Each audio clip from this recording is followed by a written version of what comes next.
European Union nations have been lending their support to French President Emmanuel Macron as calls to boycott French products intensify across the Islamic world.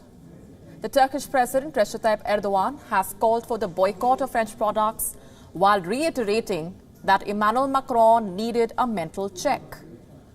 Erdogan also said Muslims in Europe are being treated like Jews before World War II. İkinci Dünya Savaşı öncesinde Avrupa'daki Musevilere karşı yürütülen linç kampanyasının bir benzerine bugün Müslümanlar maruz kalıyor. Meanwhile, Pakistan's parliament passed a resolution urging the government to recall the country's envoy from Paris. The resolution also urged the government to ask other Muslim countries to boycott French products. वो तमाम अराकीन जो इसके हक में हैं हाँ कहें, वो तमाम अराकीन जो इसके खिलाफ हैं ना कहें। मेरे ख्याल में हाँ वालों की अक्सरियत है, लिहाजा करारदाद मुत्तफ़िक़ा तौर पर मंजूर की जाती है।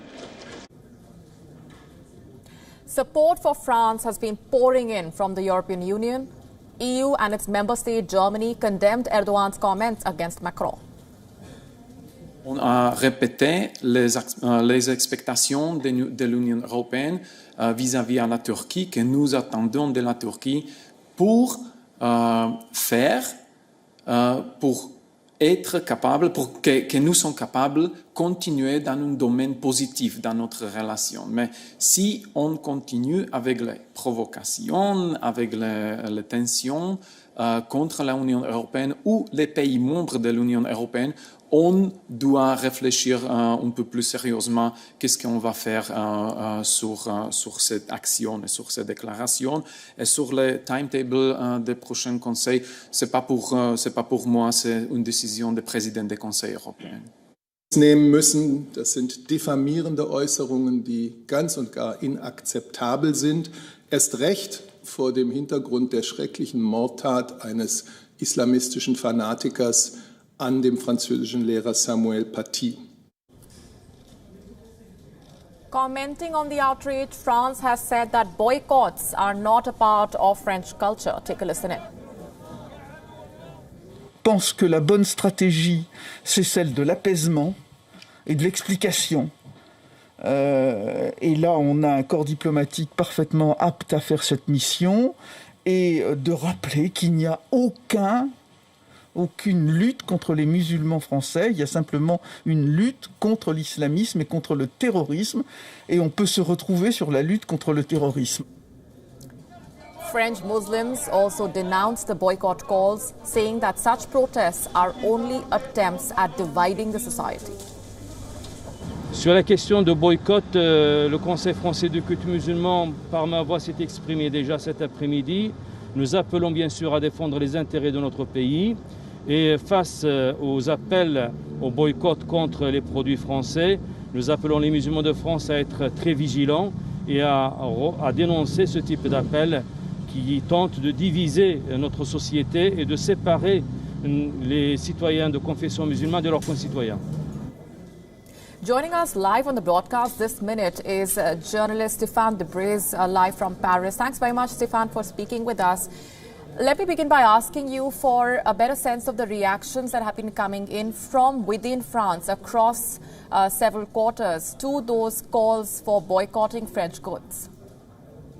Well, first of all, of course, the French government says these calls are unacceptable, and they ask the country's governments who do a call for boycotts to withdraw these calls and also to protect French citizens in those countries because their security might be at stake. The European Union is supporting the French government, says that boycotting is not a serious option. It is even not allowed. So these are the political reactions. When it comes to people in the streets, of course, the Muslim community, well, actually, there are many Muslim communities in France. There's not one single one. Of course, they all condemn the horrible attack on the teacher Samuel Paty about 10 days ago, but they also say that calls for boycott don't work.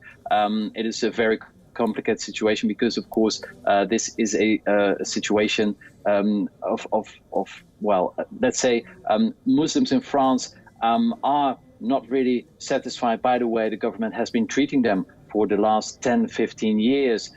As you know, since 15 years, all religious signs are forbidden in French schools, for instance.